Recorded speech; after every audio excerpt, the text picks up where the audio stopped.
तेणु हनुमान बजरंग बाली की शिवं को पुओ कह जाए।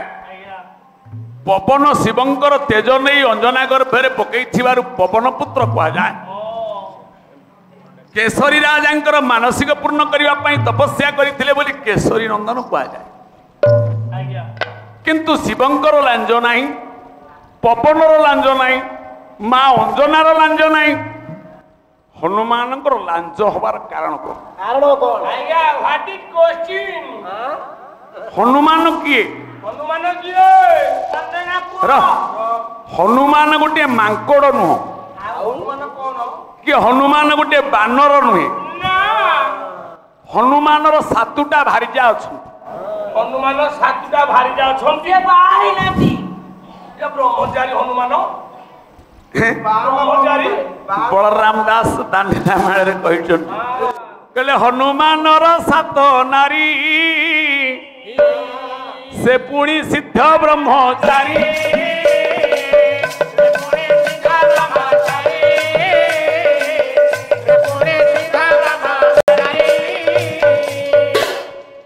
हनुमान सातुटा स्त्री अछंती किंतु हनुमान होची ब्रह्मचारी। कोन के ब्रह्मचारी सात नारी केमिति? हनुमान ब्रह्म संजमी तांकर बीर्य स्खलन हुए नहीं। जेतेटा छुआ जन्म होइछन सब तेजरु जन्म होइछन। लंका देई गला बेले समुद्र देई लंका गला बेले सीता को संधान कला बेले बाटे रे जगिथिला कुंभिला मकरी गोटे कुंभीर ता ना मकरी। मकरी तपस्या करुची तू मते प्रीति न कले मु तते बाटे छाड़ीबी ना। कले आकाश मार्गरे भाव जानी परा हनु तेजटी खसीला। मकरी कुंभर तेज को गिण मकर ध्वज जन्म हला। मकर ध्वज हनुमान को पुओ नुह। मु कौन नूर्ता समुद्र ढाबा गपीबी सुप्रचला सूर्यंकर जोई हनुमान नुह। सूर्यंक झुआ सुप्रचला को प्रथम विवाह करते।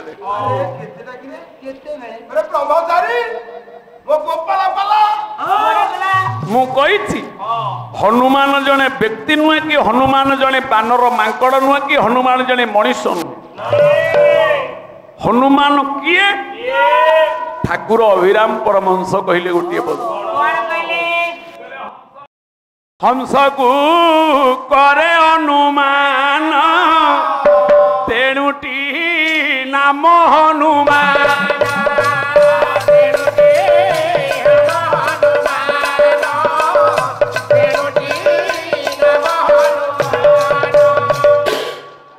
हंस को करे अनुमान नाम तार हनुमान।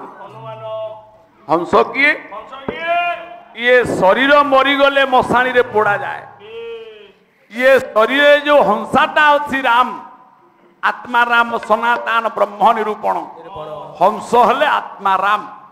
ये परमात्मा राम को जे अनुभव करे अनुमान करे से हूँ पवन पुत्र हनुमान। पवन ये शरीर रे पांचुटा पवन मां मन रख। प्राण पवन अपान पवन उद्यान पवन व्यान पवन प्राणाय स्वा अपानाय स्वा उदानाय स्वा व्यानाय स्वा समानाय स्वा। ये जो समान पवनटा ये समानाय सुत इति ही मारुति।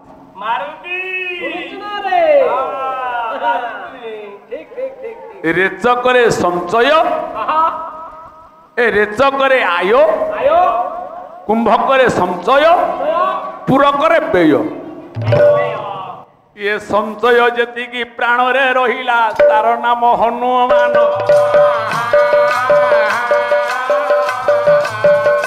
ये परमात्मा राम प्रभुंकर जे करी अछि संधान।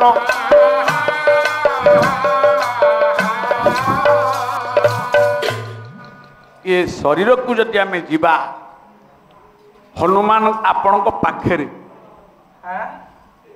राम किए दशरथ किए रामायण शब्दर अर्थ कौन जानिचु कौन कौन आज्ञा दशरथ राजा पुओ राम से कौ दशरथ तू देखिचु दशरथ जानू तू दशरथ किए दशरथ आज्ञा 10टा मुंड पर दशरथ ए तारंग दास कहले दशरथ किए ये पिंडे 10 द्वार से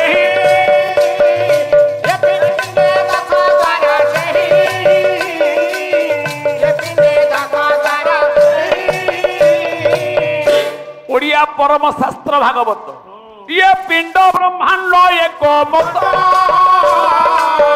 जानू में सुज्ञानी ये शरीर रे 10टा द्वार अच्छी कोउडी कोउडी 10टा द्वार कोउडी कोउडी अछि नहीं शरीर रे कहले टिके आखि बाटे द्वार अच्छी लुह बाहर दीटा दीटा नाक बाटे द्वार अच्छी पवन जीवा आसिया कहूँ नाक गुडा दीटा आज्ञा दीटा चारटा कान बाटे द्वार अच्छी शरीर गर्भरु बाहर पर्यंत बाह्यांतर पवन एक शब्द पशुची बाहर आज्ञा छोटा पाटी बाटे द्वार अच्छी चोप बाहर पानी पीले पशुची आज्ञा ना नहीं मूत्र द्वार परिश्रा करुचु मल द्वार झाड़ा फेरुचु बीर्ज द्वार स्वामी स्त्री मिलन है कि पिला छुआ जन्म दौरान कहले 10 द्वार को बाट लगाइला को बाट शिशु मोहना दुआरे रहिले नंद जाट तेबे पाइबु भेट माया को तुही काट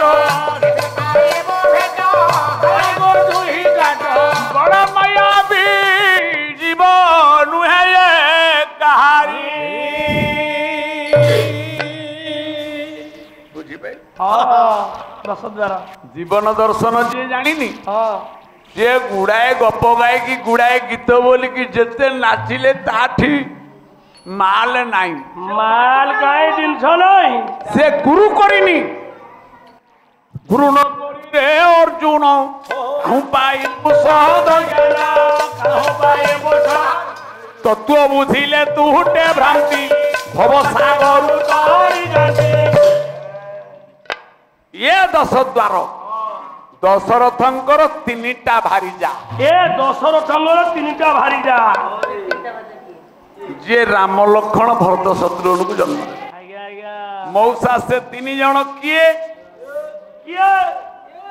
जदि अयोध्या रे से 3 जन राणी थिले ये शरीर अयोध्या रे से कहती कांदी जानी कले कौशल्या सुमित्रा कोई के पापा ये त्रिभारे त्रिवेणी झरोई त्रिभारे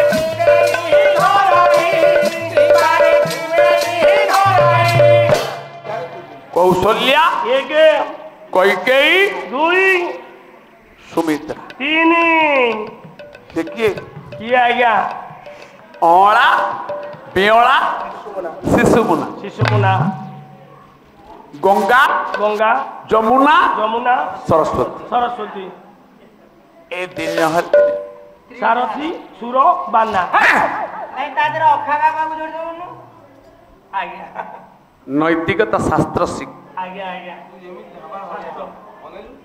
आउ राम लक्ष्मण भरत शत्रुघ्न जह अज्ञ तयव यज्ञ अज्ञान रु ज्ञान मंडल को आसला बेले जत जाजन कार्य करा जाए ता ना यज्ञ से 4 भाई जाक किए चारि भाई किए से 4 भाई के जान सत्य शांति दया क्षमा ये 4 हरि महिमा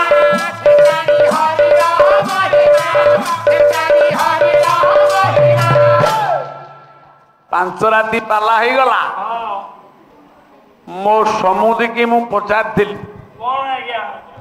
प्रथम राति सब गला बेले राम नाम कहीं कह जाए सत्य